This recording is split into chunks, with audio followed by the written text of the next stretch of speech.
코로나19 피해가 가장 큰 미국 뉴욕주에서 하루 사망자가 700명대로 크게 늘었습니다. 유럽에서는 프랑스의 사망자가 급증한 가운데 일부 국가들이 봉쇄 해제 움직임을 보이자 세계보건기구가 경고를 보냈습니다. 국제부 조수영 기자와 함께 알아보겠습니다.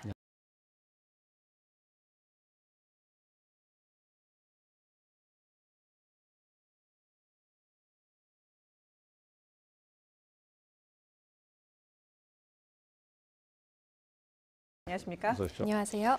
자, 먼저 미국의 뉴욕주 같은 경우 코로나19 확진자 수가 일단 정점에 도달한 것 아니냐라는 전망이 있었었는데 다시 악화되고 있는 모양이죠. 네, 아직 확실한 추이를 가늠하기는 어렵습니다만 뉴욕에서는 이틀 동안 하루 사망자 수가 주춤하는 모습을 보였다가 말씀하신 대로 다시 급증했습니다. 앤드류 쿠오모 뉴욕 주지사는 브리핑에서 하루 동안 731명이 추가로 숨졌다고 밝혔는데요. 1일 기준으로 가장 큰 규모입니다. 다만 코로나19로 인한 입원율 증가세는 3일 평균치를 보면 둔화하는 모습을 확인할 수 있다는 설명입니다. 오늘 아침 백악관 태스크포스 브리핑에서는 다소 긍정적인 신호가 나왔습니다. 미 질병통제예방센터 CDC가 애초에 예측한 최대 사망자 수가 20만 명이었는데 실제로 이보다 훨씬 낮을 수 있다는 전망을 다시 내놓은 겁니다. 현재로서는 뉴욕과 맞닿은 뉴저지주를 비롯해 일부 지역에서 신규 환자가 감소하고 있습니다만 이런 추이가 이어지는지 주 후반까지 조금 더 지켜봐야 할 것 같습니다. 미국 전체의 코로나19 확진자는 39만 5천여 명, 그리고 사망자는 12,700여 명으로 증가했는데요. 전체 확진자 가운데 완치 환자는 2만여 명으로 집계되고 있습니다. 네, 미국의 확산 추이는 조금 더 지켜봐야 되는 상황이고요. 대륙별로 보면 일단 유럽이 피해가 가장 심각한데요. 유럽의 추이는 어떤가요? 네, 유럽의 코로나19 확산 추이를 살펴보면요. 나라별로 옮겨가면서 피해가 계속해서 발생하고 있습니다. 이탈리아와 스페인에서는 신규 확진자 감소세가 이어지는 가운데 이제 프랑스의 확산세가 거세지고 있습니다. 프랑스에서는 지난 하루 동안 확진자가 10,000명 넘게 증가하면서 10만여 명이 됐습니다.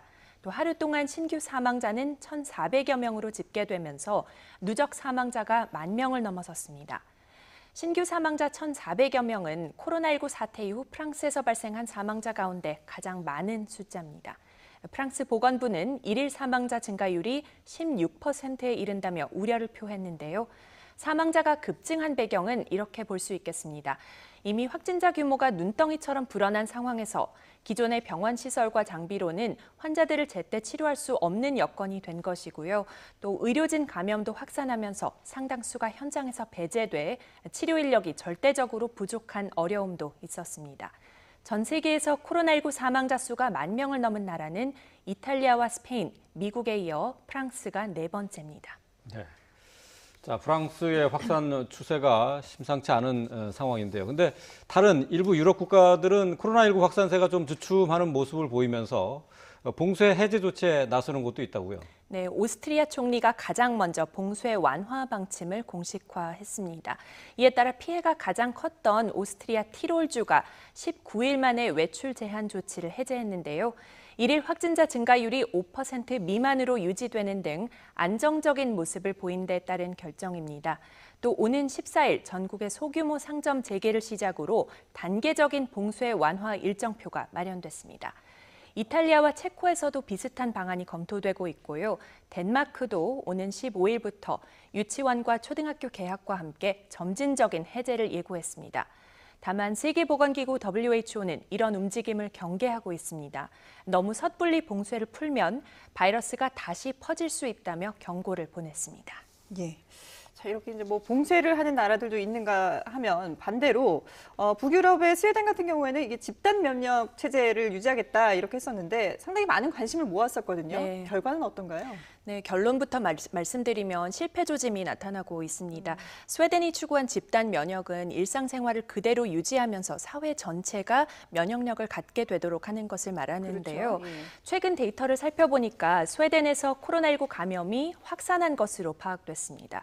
확진자가 7,600여 명, 사망자는 590여 명으로 증가했는데요.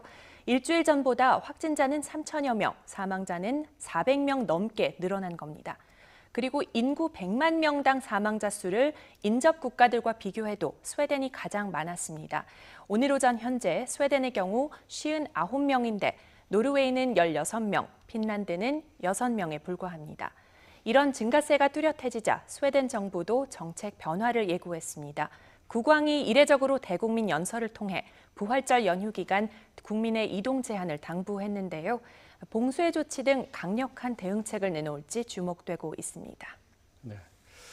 또 영국의 존슨 총리는 코로나19에 감염이 됐었는데 집중 치료실로 옮겨졌다는 소식 어제 전해드렸습니다만 지금 상태는 어떤가요? 네, 상태가 다소 호전된 것으로 보입니다.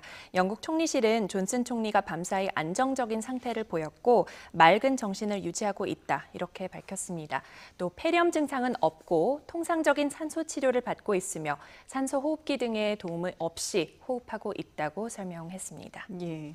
자, 이렇게 이제 유럽 얘기를 나눠봤는데 그런데 중동 지역도 지금 코로나19 상황이 점점 심각해지고 있어요. 네, 이스라엘과 사우디아라비아의 상황이 악화하고 있습니다. 먼저 이스라엘에서는 확진자가 9천 명을 넘어섰습니다. 지난 한 주간 70% 가까이 증가했는데요. 중동 지역에서 이란 다음으로 확진자가 가장 많습니다. 이스라엘은 자국에서 코로나19 감염이 확인되기 전부터 외국인의 입국을 제한하는 선제적인 봉쇄 조치를 했습니다만 유럽과 미국 등 주요 감염 지역에서 귀국한 자국민과 이들에 의한 2차 감염으로 확진자가 급증한 것으로 보입니다. 다음은 사우디아라비아입니다. 현재 사우디의 코로나19 확진자는 2,700여 명, 사망자는 47명인데요. 사우디 보건부 장관은 몇 주 안에 자국 내 감염자가 20만 명으로 증가할 수 있다고 우려했습니다. 이에 따라 사우디 정부는 수도 리야드를 비롯해 주요 도시에서 24시간 통행 금지령을 시행하고 위반 시 처벌도 강화하고 있습니다. 이란에서는 하루 신규 완치 환자가 처음으로 신규 확진자보다 많아지면서 진정세에 접어들었습니다. 이를 신규 확진자는 8일째 감소세를 이어가고 있고 하루 사망자도 사흘째 내림세입니다. 다만 이란의 누적 확진자는 6만 2천여 명, 그리고 사망자는 3,800여 명으로 여전히 중동에서 피해가 가장 큽니다. 네. 자, 이웃 일본으로 넘어가 보겠습니다. 아베 총리 어제 예고한 대로 지금 상황이 비상 상황이다. 비상 조치를 선언을 했는데 오늘부터 조치가 시행이 되죠? 네, 맞습니다. 긴급 사태는 오늘부터 다음 달 6일까지 약 한 달 정도 시행됩니다. 도쿄와 오사카, 후쿠오카 등 7개 지역이 대상인데요. 도시 봉쇄는 없지만 사람 간 접촉을 최대한 줄이는 데 초점이 맞춰집니다. 필수 직종 외에는 재택근무를 원칙으로 하고 회식과 모임을 피하도록 했습니다. 해당 지역 주민들은 긴급 사태를 어느 정도 예상은 했지만 막상 현실로 다가오니 혼란에 휩싸인 모습입니다. 도쿄 등 대도시에서는 감염을 피하려는 귀향 행렬이 이어지고 있고 시내 슈퍼마켓은 사람들로 붐볐습니다. 각급 학교의 휴교가 또다시 연장되면서 맞벌이 가정도 어려움을 호소하고 있습니다. 이처럼 일본 사회는 불안과 우려 속에 사상 초유의 긴급 사태에 돌입했는데 향후 한 달간 위기를 어떻게 헤쳐나갈지 관심이 집중됩니다. 네, 알겠습니다.